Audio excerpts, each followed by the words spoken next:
Olá pessoal, eu estou gravando essa videoaula para a gente corrigir as nossas atividades referente à terceira semana do mês de maio, tá certo?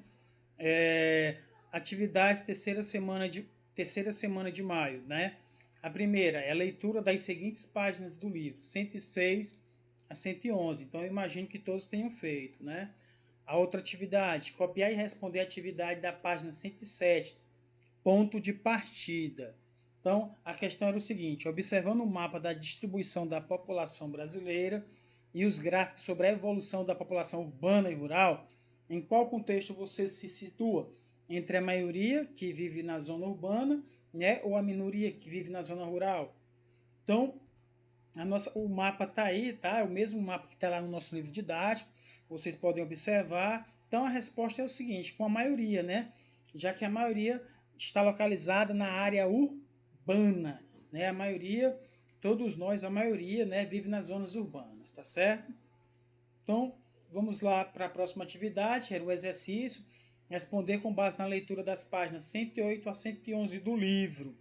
A primeira era: caracterize a pirâmide etária brasileira de acordo com os últimos anos. Todo mundo já sabe que é uma pirâmide etária, né? Já foi falado em aulas anteriores. Então, o contínuo e acentuado estreitamento da base, verificado nos últimos censos, revela a queda da natalidade, né, o número de nascimentos, e a diminuição do percentual de jovens e crianças no conjunto da população, ao mesmo tempo que o corpo e o ápice da pirâmide tornaram-se gradativamente mais largos, ou seja, o Brasil é um país que está passando por uma fase de transição, né, de um país jovem para um país adulto, como a gente já mencionou outras vezes, tá certo? A base está ficando cada vez mais estreita, né?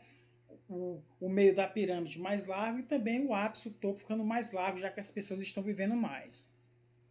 Segunda, caracteriza o processo de envelhecimento da população brasileira. Cite os fatores que estão contribuindo para esse processo de envelhecimento. Então, resposta: o Brasil vem assistindo uma constante queda das taxas de natalidade, né, desde o final dos anos de 1960, com um aumento da expectativa de vida, o que naturalmente resulta no envelhecimento da população, ok? Vamos para a terceira questão. Como eu sempre falo, a intenção é que o vídeo não fique muito longo. Quais são os principais motivos que justificam o aumento da expectativa de vida no Brasil? Então é o seguinte: as transformações ocorridas no Brasil desde a metade do século XX, como a urbanização e a mudança do modo de vida nas cidades, o maior acesso à informação, né, a conscientização da população sobre a necessidade de cuidar do corpo e da saúde, a melhoria das condições sanitárias e o avanço da medicina são alguns dos motivos, tá? Então esses são alguns dos motivos que justificam, né, o aumento cada vez mais da expectativa de vida do brasileiro, né? Está vivendo cada vez mais, tá bom? Quarta questão: justifica a importância de uma agenda de políticas sociais em função do envelhecimento da população brasileira. Então, pessoal, isso é algo preocupante, né? Já que a gente vai ter cada vez mais idosos, a gente precisa de políticas públicas que atendam essa parcela da população, né? Então, qual seriam essas políticas? O aumento de políticas públicas voltadas, né, para a população que está envelhecendo, né? Tem a questão do mercado de trabalho, a questão da previdência social, né, garantir a aposentadoria para todas essas pessoas, né? E um sistema de saúde e assistência social aos idosos, tá bom? Vamos para a próxima questão. Qual a importância do Estatuto do Idoso, né, que foi criado? Ele garantiu às pessoas com 60 anos ou mais todos os direitos fundamentais, assim como o seu aperfeiçoamento moral, intelectual e social junto à sociedade, concedendo-lhes condições para uma vida digna. O Estatuto atribui à família, ou seja, todos nós, né, à sociedade em geral e ao poder público a responsabilidade nas garantias desses direitos. Então a gente tem que estar sempre respeitando, né, os idosos, tá? E lembrar que um dia a gente também vai chegar lá. Então a gente tem que garantir todas essa melhoria para a população que está envelhecendo cada vez mais, tá certo? A outra questão é: explique o que os demógrafos chamam de bônus demográfico. O que é bônus demográfico? É um período, pessoal, em que se constata a entrada de um número razoável de jovens no mercado de trabalho, trabalho. Então, isso é chamado de bônus demográfico, tá? Vamos para a próxima questão. Como eu falei, o objetivo é não deixar o vídeo muito longo.